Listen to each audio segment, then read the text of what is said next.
Yo. Hello. Sorry, my mum just decided to come all the time. How are you doing? I'm good. How are you? Yeah, a bit tired, but it's what it is, isn't it? Life. Yeah. Adulting. Right, Literally. well, should we get to it? Yeah, I'm ready.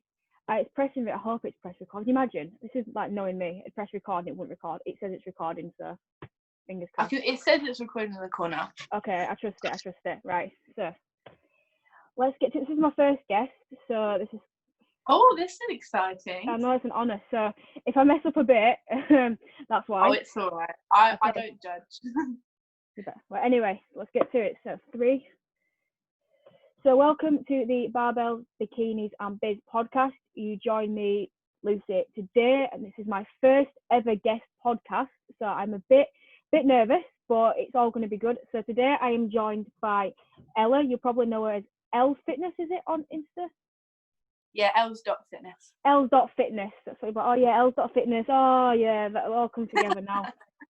So today we're going to be talking about sort of first time prep experience, because that is something which we can both relate to, because we both were on our first prep for the figure stage. Both had it cancelled, but we're in very different boats in that I was about 20 weeks out when it got cancelled, whereas you were 2 weeks. 2 weeks out. So it's very, very different experiences, but at the same time, there's a lot we can relate to on. So just, if people don't know who you are, give yourself a bit of an introduction as to who you are, where you come from, and then 3 interesting facts about yourself that people might not know.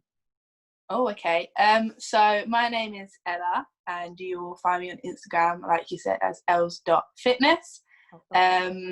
I was doing my first ever prep for toned figure PCA first timers, which I'd been doing for, well, my prep was meant to be 16 weeks long, so it was 14 weeks I'd been dieting, and I don't really know what else to say. That obviously happened, and then the coronavirus came, so I stopped. And I'm actually now not competing this year anymore. I decided to take the decision to sack it off, and sort of almost go into a bit of an off season, which I've never done before. And yeah, I'm going to be competing next year. However, I'm changing categories. Ooh. So I'm not doing figure anymore. I'm going to be doing fitness. And this is where I can lead on to the 3 facts about me. Okay. So first fact, I used to do gymnastics competitively. And if anyone is unaware of what the fitness category is, it's very, very similar to figure. So the poses are the same. But you do your routine and it gets judged. So your routine is actually worth 60% of your overall. So it's a bit more than the poses that you do.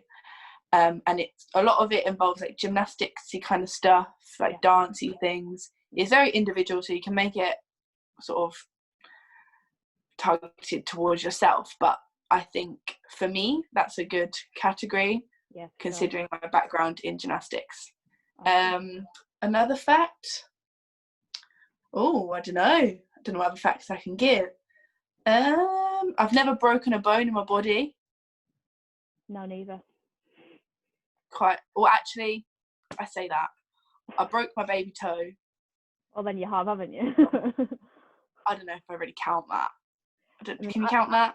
Yeah, I would. I've had my thumb crushed, but it wasn't broken. It was crushed, not broken. So, see, I don't know, with my toe, I never got like an x-ray to say it was broken. Self-diagnosis. Googled it. Yeah. Although it doesn't move now. It's stiff. It doesn't bend. Another fact. Right. I have just finished university and studying sports therapy. Amazing. Is that something you wanted to do as a career then? So ideally, I'd like to have my own business, and I do want to do it within the kind of fitness industry. So I want to work with bodybuilders and people who are competing, or people who go to the gym, because for me that's something I'm very interested in and something I enjoy. So I feel like I'd be able to relate quite a lot to people who would come and see me, because for me personally, I don't know if, have you ever been to like a physio or a sports therapist? Yeah, I've been quite a few times.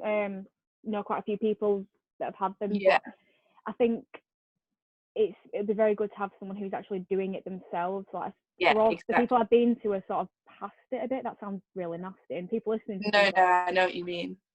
But to have someone who's actually doing it themselves at the moment, who you can relate to a lot more, I think that'll be very beneficial for sure. So I'll know who to call then. Pardon? I'll know who to call next time I've got a bit. Yeah. Yeah, when I start my business up, maybe. Yeah. But no, that's what I want to do. Ace. So let's rewind a bit. I say go back to the beginning, but not to the very beginning. So not back to the womb, not back to the womb days, but sort of back to your sort of the start of your fitness journey, quote unquote. So what got you into sort of fitness, and then into sort of the weight training, and then into eventually wanting to sort of compete and bodybuild, really? So as I said, I did gymnastics competitively, and I actually did cheerleading as well, and dance. I did quite a lot of sports when I was younger, so I was very sporty. When I stopped doing them after I injured my knee, so I injured a ligament in my knee, which took me out of gymnastics for 9 months, and then after that I kind of stopped, and I wanted something to do to almost keep me in shape, which when you do gymnastics you are naturally just in quite good shape because you're doing it all the time. Well, I was anyway. So I wanted something to keep me in shape, and B, something to do like as a hobby, I guess. And I sort of saw that people were going to the gym, and I knew about the gym, but I didn't really know a lot about it. Okay. So I started going to the gym, and I'm not gonna lie, I just used to do cardio.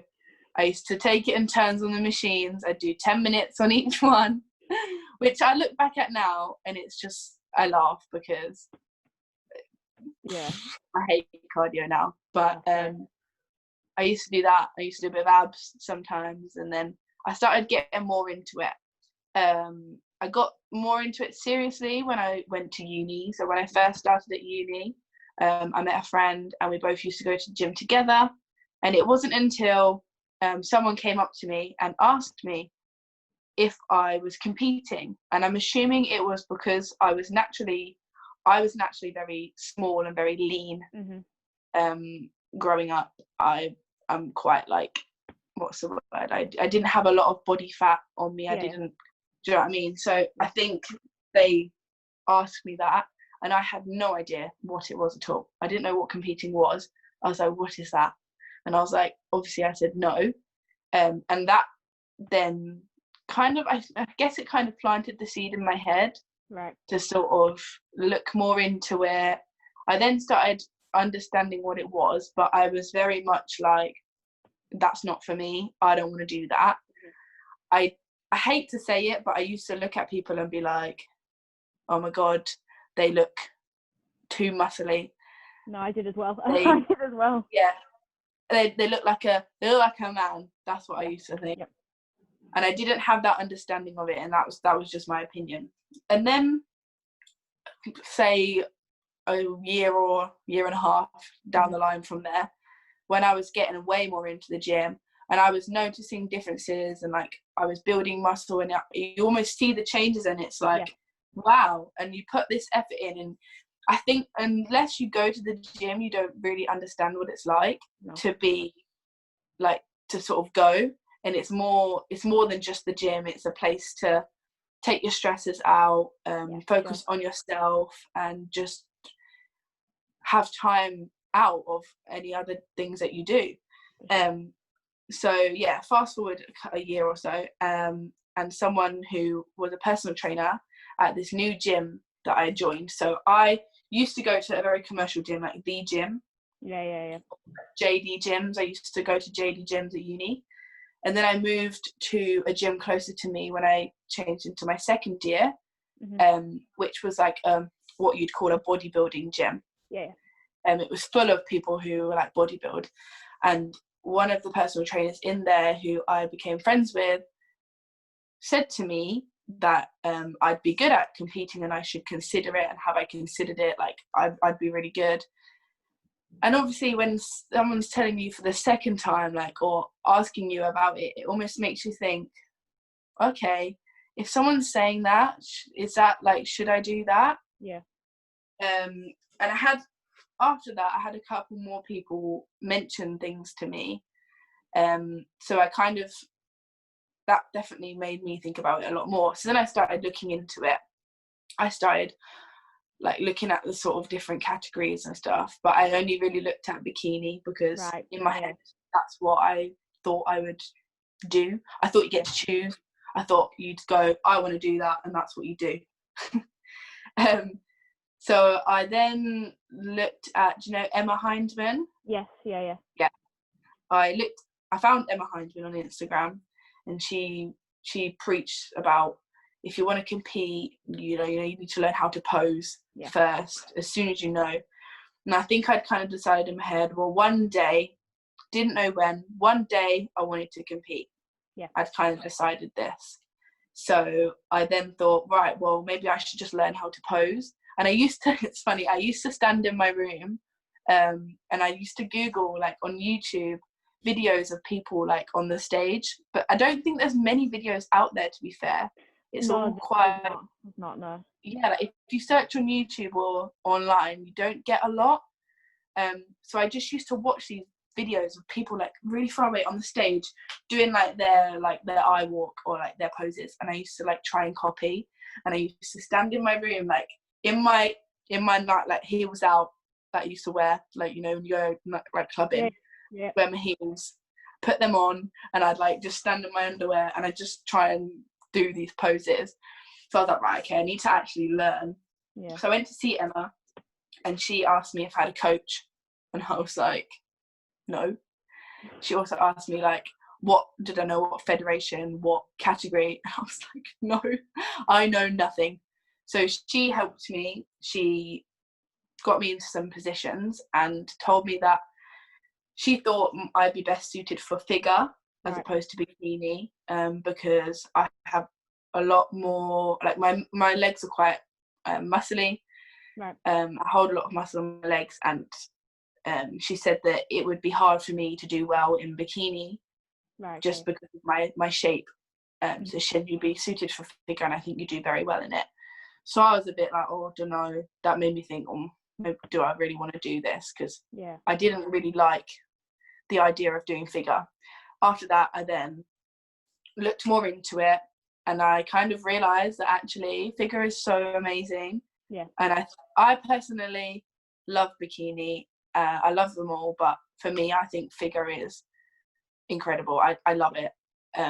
So then I decided I need to get a coach, or look into getting a coach. I didn't know when I was going to compete. I just thought in the future maybe I need to just look into it.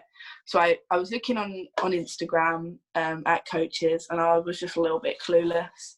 I found a few, and then I contacted a guy who's actually my coach like now, Marcus Muscle, and approached him on Instagram, and he was like, oh my gosh, you have so much potential, I would 100% like let you on my team, blah blah blah. So I was like, okay. And I'm the sort of person that when something gets planted in my head, I can't just leave it. So because I've been told I had potential, and like when I went to see Emma as well, she was like, I picked it up really quickly. The poses I picked up very quick. God, I wish I did. It's flipping heck. I don't even know how, but maybe it's to do with my background of gymnastics and I'm dance. literally a Bambi. Like, I thought I'd be okay because I've got a dance background as well. I'm shocking. But really? It's horrendous. Practice though. Like, I look back at when I first like went with Emma, and I'm like, oh my god, like, true, that's awful. But I picked it up okay. I wouldn't say I was amazing, but like quicker than some. It's practice. Like you'll have a better before and after. Do you know what I mean? I already do, but it's still not great. But I think as well, now that it's not happening, I've just eased off a bit, taken the foot off the gas, Yeah, practicing as much? Well, I used to practice like every day, and I don't even think I practice once a week now. No, neither. But anyway, so I can't remember what I was saying. You had the seed planted in your head that you were going to do the shows. Oh, yeah. So then I decided to go for my coach, Jan, and he said that he thought I should do the first timers in April. And this was back in November. Oh, wow. That he said this. So I'm like, in my head, obviously, I'm working out, like, that's not that far away. And, like, obviously, knowing a few people who'd done preps before, knowing the amount of time that you do a prep for, I worked back from the date that he said it was, figured out that I'd have to start prep in December. And for me, I was like, whoa, like, that's very, very soon. I don't know if I could do that, but I did it. I committed. Nice. I started with him, and I think I had about 3 or 4 weeks with him, maybe even less, before I started prep. Wow. And I just went like full force, like head first into it. And I didn't really look back. It just all happened very quickly, and then obviously here I am. Shows got cancelled, and now I'm like Nice.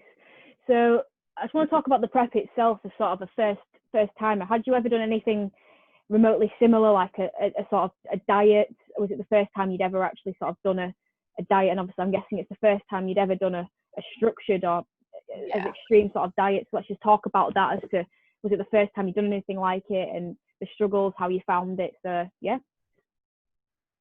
so for me, it was the first time I'd ever had a diet plan, done a diet, I guess. I did do a little diet as such when, like, I went on holiday last year, but it was not anything like a diet you do for a prep. It was just me eating a bit better, and the boy I was with at the time was actually a personal trainer, so he just sort of like, and I'm not gonna lie, no bad blood on him, but it was not the right kind of diet to be doing just for a holiday.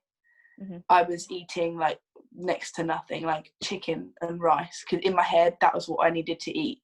But so I'd done that, but other than that, I've always eaten intuitively. I've never really tracked properly. I tracked macros, I think, in my first year at uni for a little bit, and then like stopped. I've always just eaten whatever I feel like, and I'm quite lucky in the sense that I've not experienced bad relationships with food or with my body. Like, I've always been very confident and happy. So starting a diet, it was very, very different for me, but obviously was quite exciting because I had this goal to get towards. And you probably completely understand as well, when you first do it, you notice things changing so quickly, and like you almost become addicted to the changes. See, mine's very different in that I wasn't ever competing like earlier on. I was looking at sort of September shows, but I did start in January. Now you might be thinking, oh my god, but I did very slow. What, this year or? Yeah, this year. So I was planning on prepping for September this year, but I started in January, so I'm still technically on a prep. Long story, but I started in January, so mine was a lot slower. It was very, very slow, so I started very high.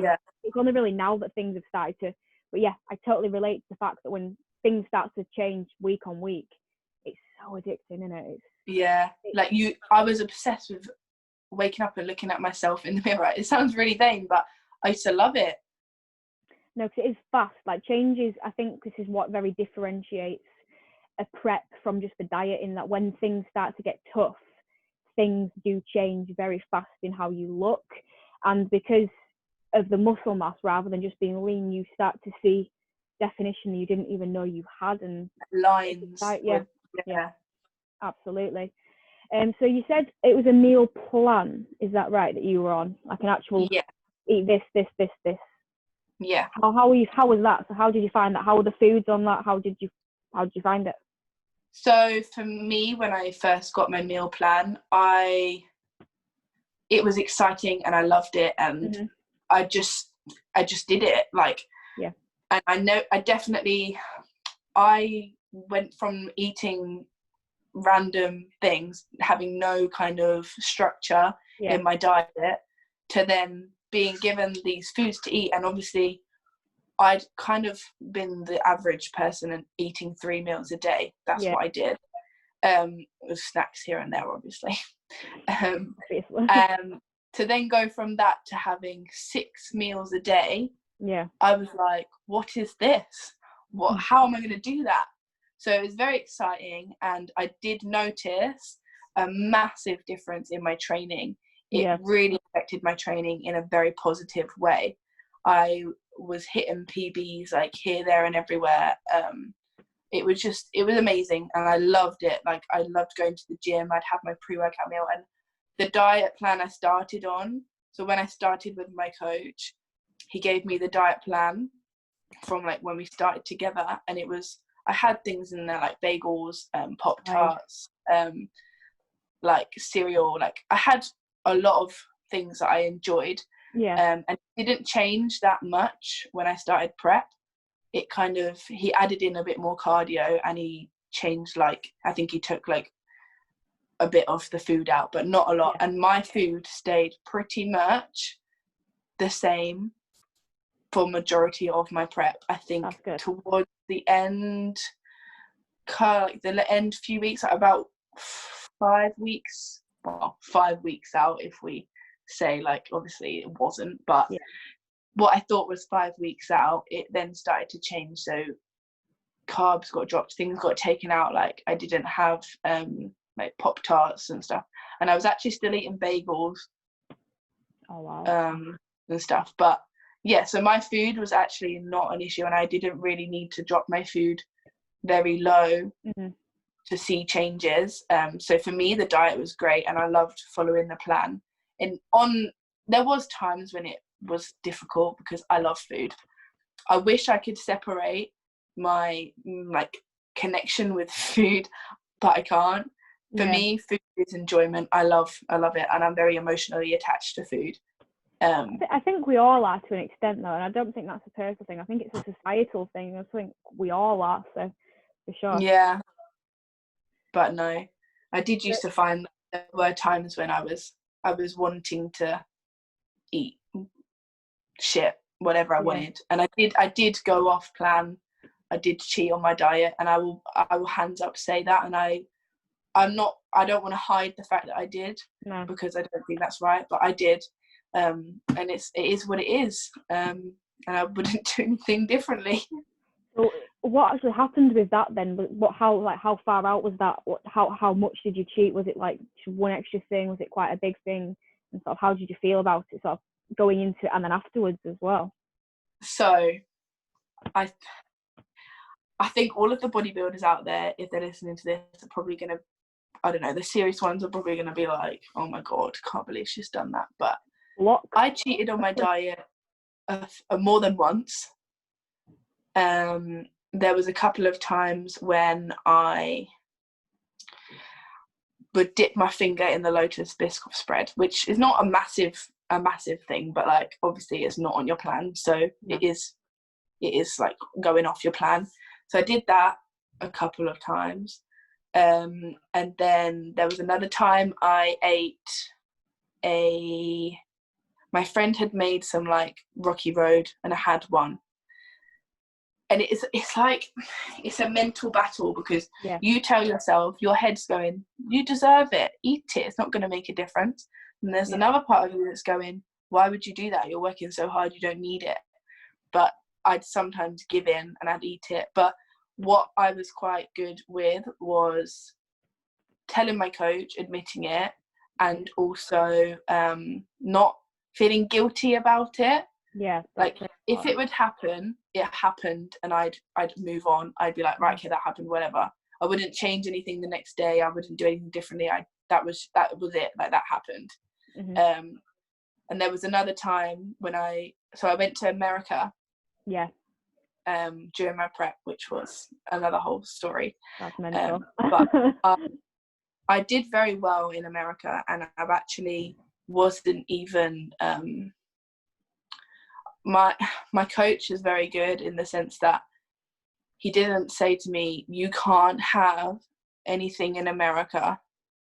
And we worked very well in, I think I'm very lucky. I don't know if anyone else would have been able to do this, but I don't know if it was just me as an individual, but I was able to eat my meals during the day, and we cut the carbs from all the meals, so then I could enjoy a off-plan meal in the evening when everyone would go out for food. Makes sense, So I did that most nights. Well, he said it originally, on the nights when everyone goes out for a meal, go with them, be sensible, have something, not ridiculous, but enjoy something, but just cut carbs out for the rest of the day.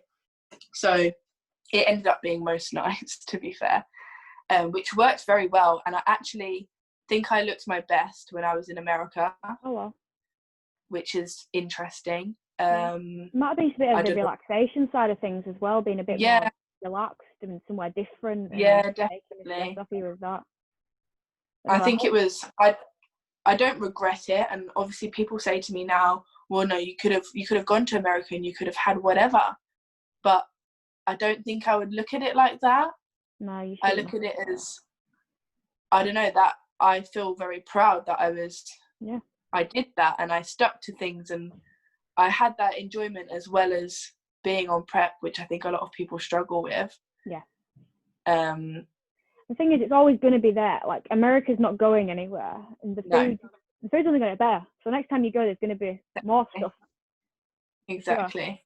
So it seems, and to be honest, it's really good that you're open and honest about that, because I think social media paints this picture of prep being everyone is totally on it all the time, and nothing. It's only maybe post-show that things like that happen, but when you're actually on prep, you are on it 24/7. But especially for a first timer, it's difficult because you don't know what to expect, and you don't know. It's very challenging. So it's very good, and I think it's great that you're honest and open, and it's good that you were honest with your coach as well, because a lot of people aren't. A lot of people are scared to admit to do something that's not wrong. Wrong is the way you're putting it, but off plan.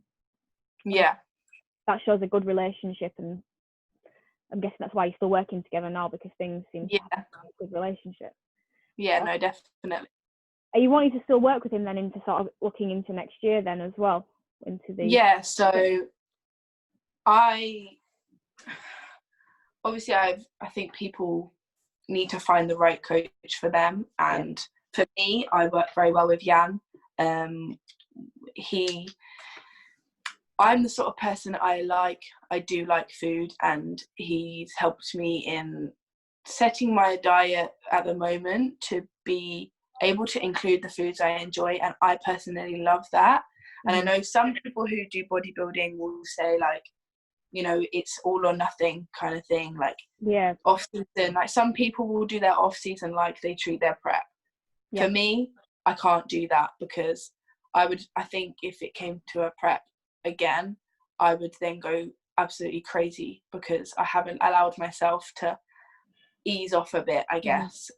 So with the plan that I've got with him now, it's really good, and we've looked at where I want to go in the future. He was the one who suggested fitness to me, and he believes in my goals not a lot more than I do, but to have someone believe in your goals so much that they can sort of visualize them as well as you, I think is really good. And that's why I work really well with him, because of that.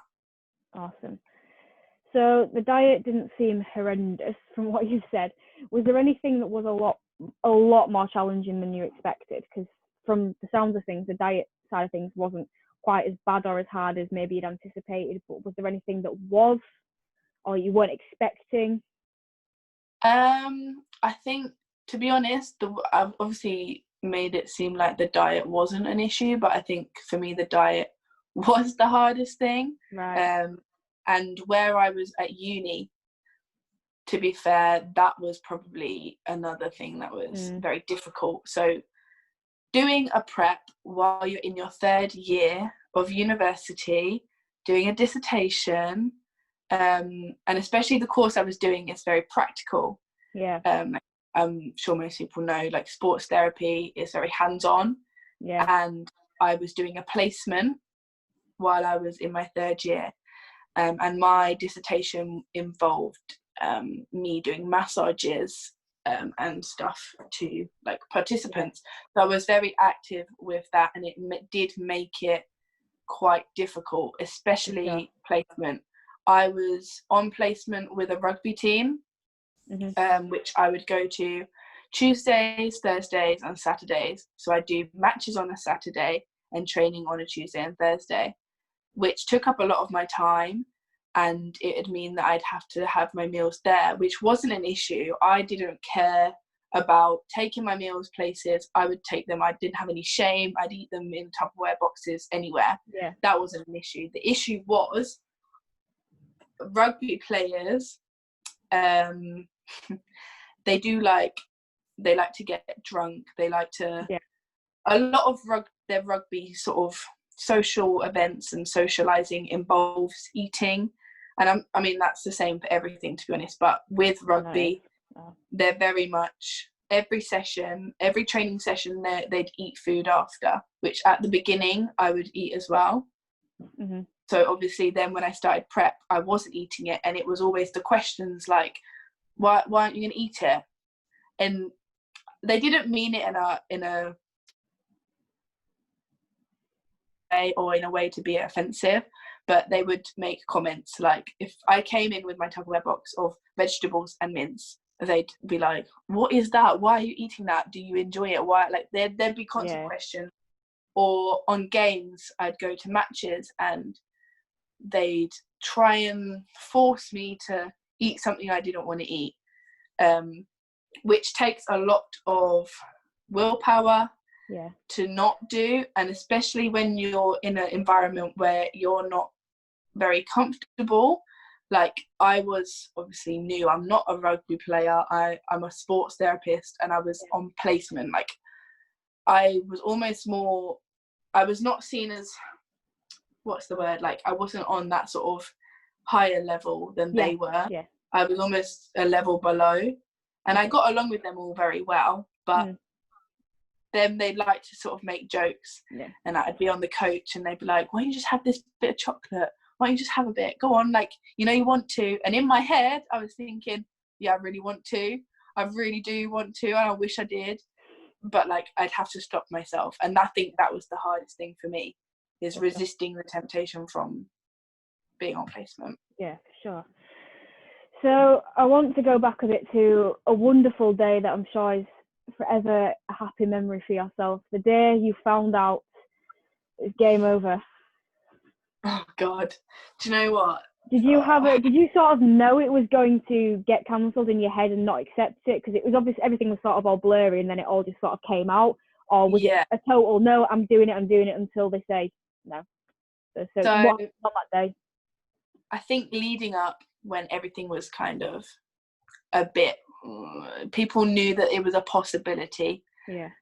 But my coach was definitely one who was very much like, look, until everything's definitely not happening, carry on as normal.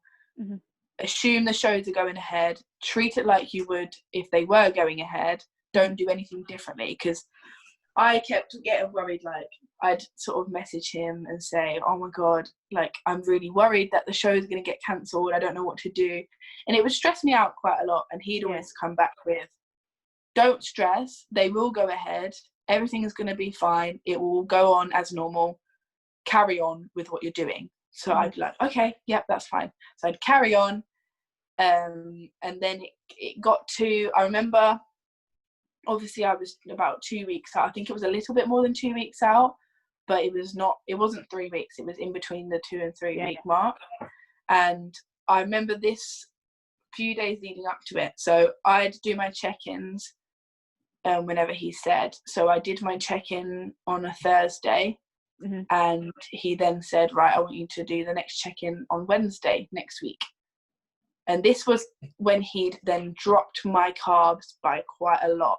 Right. I was on very, like, well, for me, it was very low carbs. Mm-hmm. And it was a massive change in my diet. Yeah. For like, the whole of prep. And I noticed my weight just plummet. Like, my weight went crazy. I dropped so much weight. I was feeling so, like, drained. And it was when I really started to feel it. Like, you know, when people say, like, you get to a point and you're just, it's like, everything's so difficult. My training was suffering. You know, like, I was starting to notice all these different lines, and I was really, really feeling, I feeling flat, but I was feeling lean. And I'm really excited to do my check-in on the Wednesday, because obviously my weight had gone down and, like, everything was happening. It was all very exciting. And on the Tuesday, I remember the day because I do. It was on a Tuesday that the shows got cancelled, and I was in clinic. So at the uni, I did sports therapy clinic on a Tuesday, and I was in the clinic, and I remember I'd been in such a rush that day. I'd forgotten to bring my meals, I think. So I'd only eaten breakfast, I think. I can't remember exactly, but I just remember I'd forgotten a meal or something. So it was, I have clinic from like 1 until 5. So I'd not eaten, obviously, between 1 and 5. I think I'd had 2 meals or something. I don't know. Yeah. Not a lot. But not a lot. Yeah. In the middle of clinic, I remember seeing my friend who was also doing the same competition as me, coached by Jan as well, message me saying, have you seen this? And she sent me the it was like a confirmation email from like a thing on PCA saying, I think it was the venue was closing. Right. So the venue that my show was at was closing, and that was the first sort of hit, the first realization of oh my god, maybe this isn't actually going to happen.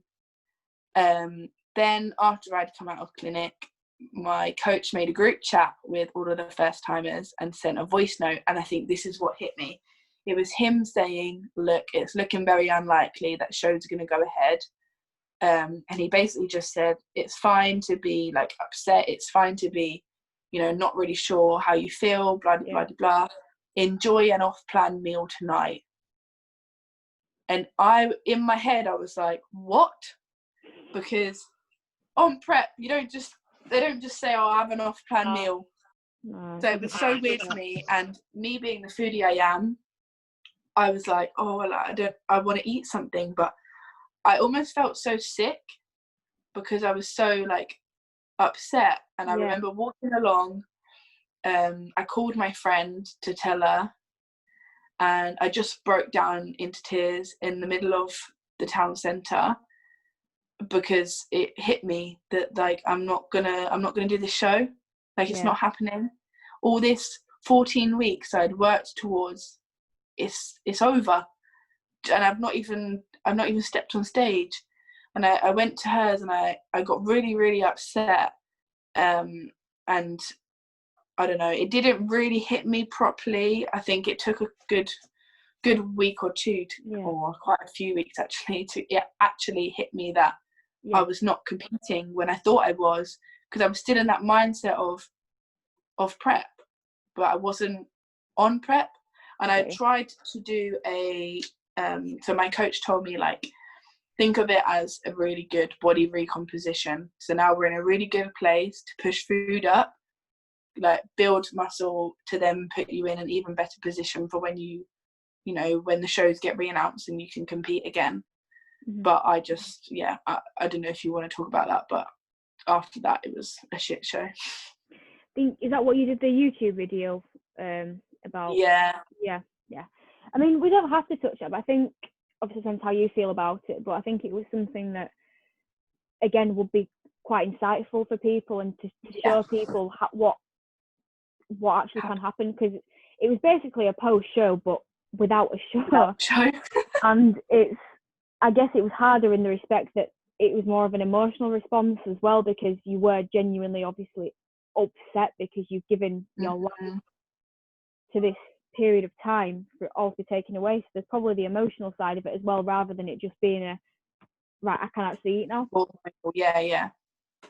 Yeah, no, so for me, that night that the shows got cancelled, I had a Domino's as my choice of off-plan meal.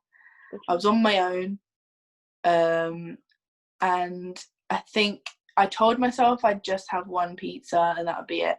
But I'd had all these snacks that I'd got from America, which is not a good idea. And people told me, don't keep a stash, don't save up food for after your show, don't do it, don't put sweets and chocolate in your room, like, don't. And I didn't listen. I was like, I'm gonna do that. But to be honest, it's America, and it's one of them, like, yeah, that you can still get snacks, but in America, like, oh no, it's another ball game. I went to America a few years ago. It's unreal, isn't it? It's absolutely unreal. Yeah. So a lot of my favorite snacks are actually in America. So I bought a lot back with me, and I had them in my room. And I'm not gonna lie, obviously the like realization that I was not doing my shows anymore, it was like a release of like, oh, you can do what you like. Yeah. So I sat in my room watching a film, and I remember watching this film, eating my pizza, and I said to myself, allow yourself a cookie, because I bought some cookies. I had one, and it was like, what I'd do is I'd get up, I'd grab a handful of like cookies or whatever I had, like peanut butter M&Ms, like whatever it was. I'd get a little handful, and I'd say, right, this is fine, like, this is just a little handful, just allow yourself this treat, you can have it. I'd sit in my bed and I'd eat it, and then I'd be like, oh my god, it's gone. So I'd get more, and I just kept getting up, and instead of like taking the packet and putting it next to me and just eating it, it was like in my head, getting up and getting a small handful made it feel like I wasn't eating as much. And then I sat there after a while, looked at all the like wrappers and empty packets, and was like, oh my god, have I actually eaten that? What the hell? Did you feel like full, or was it a weird sensation of almost not feeling it? I didn't really feel it for a while, and it wasn't until, because I didn't have a drink while I was eating at all, and I felt really thirsty, because obviously when you start eating a lot of like crap, you know, it's got a lot of like salt and stuff, and it makes you thirsty. So I needed a drink, and I downed some water just naturally, because that's like what you do when you're thirsty. And it was like drinking the water triggered my belly into realizing what I'd eaten. And I don't know what the science is behind it, but it was like that water then blew my stomach up. My stomach was I was in pain. I was in so much pain. I had all this regret. I then was like, oh my god, what have I done? And I was still doing my check-in the next morning, and I thought, I fucked it. Like, what have I done? And I said, right, okay, that's fine. Allow that. Tomorrow when I have my check-in, like, my coach was going to give me like a new diet plan or whatever. And I was like, that's fine. I've allowed this night. Don't feel guilty. And then tomorrow, just get back to it. Carry on with your diet plan. It'll be fine. But my diet plan that he gave me was very similar to the diet that I had on prep. Yeah. Just with a couple of things added. So I found it very difficult to stick to. And I'm not going to lie, even if I'd had like other things to eat, I don't think I would have stuck to it. I think for me, I just wanted to eat everything and anything. I'd go out to the shops specifically to buy stuff I wasn't meant to eat at like ridiculous o'clock at night, and it was really bad. And I'd have all these sweets from America still, and like I had this massive like 2 kilogram bag of peanut butter M&Ms sitting in my room. And what I'd do is during the day, like I'd eat my breakfast fine, and I'd eat like a couple of meals. I'd eat most of my meals on my plan, but I'd also just shovel my hand into the bag, and I'd just eat some whenever I fancied. Or I'd just go, you know what, I fancy a cookie, so I'd go to the shops and I'd buy a packet of cookies and eat the whole pack. Or I fancy some pasta, so I'd have some pasta instead. And it just, looking back at it now, like, I don't think there was anything I really could have done majorly to stop it. Yeah. But yeah, it wasn't a very good relationship to have with food, and it took me a while to get out of that. Yeah. Would you say you've learned from it? Sounds kind of patronizing, so I don't want to say that, but do you think now that you've had that experience, the next time prep comes around, you'll sort of maybe know how to manage it better, or deal with it better? Sounds like you did something wrong, but to not have to, because obviously I'm guessing looking back you're not happy with how it went, and you kind of wish maybe things had gone a different way. Do you think now you'd do it differently, or you'd know how to do it differently, and what your sort of triggers were? Or I think for me, I definitely wouldn't stash up on food. That's a big one. And also I think for how I work, coming out of a show, when I do one next, I think depending on like if I do another one or whatever, I think I'd allow myself a couple of days to have what I enjoy, and I'd eat what I wanted, so I wouldn't go straight back into a meal plan, because I think that would almost encourage me to not eat it. So I think I'd go to eating foods I enjoy, but like not a load of crap, and I'd try and make sure I'd have like different foods for breakfast and like a different food for lunch, and then like maybe a dinner with my family or something for a few days after, and then I'd go to how I am now, what I like my meal plan is now, which is I tried macros. I didn't get along with them because I found macros for me, it was a lot of stress to be thinking about what I was eating every single day. Yeah, it is a bit, sometimes I do almost wish, I mean, I eat pretty much the same stuff anyway, so it's almost like a meal plan, but I do macros, and sometimes it's when I get a change, so when I get a drop in, say, carbs, then I'm like, right, now I need to think about where do I take these carbs from, and sometimes, I wouldn't say it's stressful, but it does get with you a bit, because you're trying to think strategically, and whereas if someone just said, right, we're taking this amount of potato from you, even though I already do that, because I pretty much eat the same stuff anyway, but when you're like this as well, you just want everything to be on it all the time. Macros didn't work for me. I'd get to the end of the day and I'd be like, oh my god, I've gone over my carbs, I'd not eaten enough protein, and I've gone over my fats, and I'd be like, what do I do? And I didn't want to eat like chicken, or like I didn't want to eat like something that would like get my protein goal. So for me, pre-bed chicken. It's like, no, it's bedtime, isn't it? That's when you have your oats, isn't it? Pre-bed, something nice, not. So now I've got a meal plan where I sat down with Jan, and I told him the foods that I wanted, and he gave me the amount to have of them, and obviously like a few extras here and there to hit my protein goal or whatnot. So I think next time I'd want to go back into that after a show, but obviously depending on, like, say if I did one show after another, but of course, let's say at the end of the shows or show, whatever you want to say, that's how I want to go back into it. Cool. So just to sort of wrap up, we've touched on it a bit because you were wanting to go into fitness next year, so looking at sort of future plans in terms of competing as to when potentially you're looking, because obviously we don't know when shows are going ahead next year, but when would you sort of think about it? What are you sort of long term? So are you wanting to go on the IFBB pro route? What sort of long term, what's the goal? And again, with the business as well, what's the dream with all that?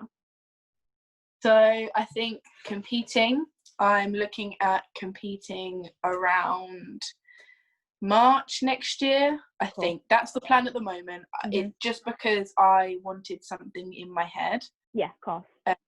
To sort of have as a goal. Yeah. But it's not set in stone, and I haven't looked at the competitions yet.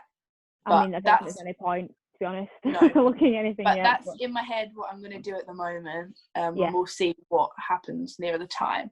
For sure. And I'm looking to do, as I said, fitness, IFBB fitness. Yeah. And I would, my sort of goal within the next few years is to get my IFBB pro card. Amazing. I want to do that. That's something I want to do. And then a more long-term goal is the Olympia. Oh wow, yeah. Ace. Yeah, I want to go on the Olympia stage. Fantastic. And I think it wasn't really a goal that I thought I'd be able to achieve. I'd never really thought about it until like my coach mentioned it to me. Like I said before, he believes in me more than I believe in myself sometimes, and he told me that he thinks I have the potential to like do the Olympia. So for someone to say that to you, it then lit up the fire inside me to want to do it. So that's something I really want to do. So that's the long-term goal, I guess. And with business, at the moment, I'm not gonna lie, I'm not really sure what I'm doing with my business. I want to do a master's next year. Well, the plan was to do a master's in strength and conditioning. And to start setting up my own business while I was doing that. Also getting a bit of like, I was going to work at the placement I was at, but that's all gone out the window now. I don't know if I'm doing my master's still. I want to, but I don't want to do it online. It's all a bit confusing. Is this all because of chuffing Corona? Yeah. So that's a little bit... It's flat, isn't it? Yeah, a bit annoying, but there's still the long-term goals, which are pretty much the same. So I do still want to set up a business, and I want to work within like maybe a gym. I don't know if you've heard of the Body Alignment Clinic. No, can't say how, sorry. No, it's all right. I wouldn't expect you to, but that's like who I look up to. Like a benchmark for what you want to achieve. Yeah, so they're like a sports therapy business who treat bodybuilders and people in the gym. In a gym. So like that's what I want to do. Is it a down south thing? Is this based down south? Is this why I haven't heard of it? Yeah, that'll be why. Yeah. Northern thing. North. But no, that's where I want to take it. But that's obviously a very, very long-term goal, and I don't really know how I'm going to get there. But no one knows. Everyone you never know how to do anything. It all just fall into place for sure. Yeah. And to finally finish off, this is probably the most important question of the entire podcast, and it will set a precedent for it. Number one cereal. Number one cereal. You get one cereal. You have to have it. This is going to determine how much I like you. I'm not going to lie. This is really hard because I love cereal. Me too. My favourite. I think I'm going to have to say... Can I say 2? Go on then. Go on. Only because... I'll explain. So, I think my number 1 would be Lucky Charms.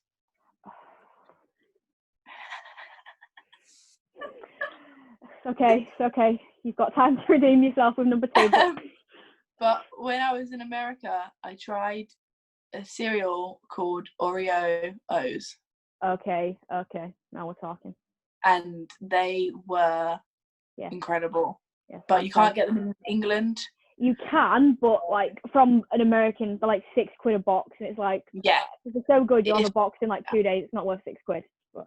No, but that's why I've got 2 answers, because I mean, Lucky Charms, I can get like the rip-off version from Asda. Yeah. So. No, that's Oreo-O's. Why? What's your favourite? I actually don't. I can't pick one. I cannot pick one because it's very mood dependent. But at the moment, I'll take anything because I don't have cereal really at all now. If I do, it's a poverty portion mixed into a bit of Greek yogurt. Like off season days, it was 100 grams post workout, and it was great. But my favourite one, I don't know if you've ever had it, and it does change every week. Lion Bar cereal. Have you ever had that one? No. You can get it in the UK. It's not expensive. Now it's little bits of caramel and chocolate, and they're just small, but oh my god, it's incredible. Ooh. You got cereal on your plan? Yeah. You have to stick to the same cereal, or could you have a bit of flexibility? No, I have whatever cereal I like. next time you're in the supermarket, which I know is an experience and a half right now, you can't just pop down to the supermarket anymore. You've got to mentally prepare yourself. Get it.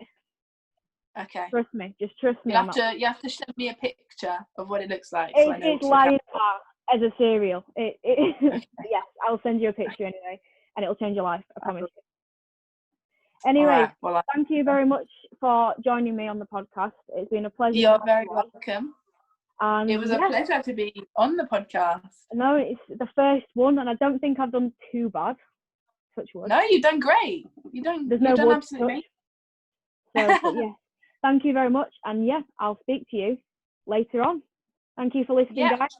I'll see you later. Bye. Bye.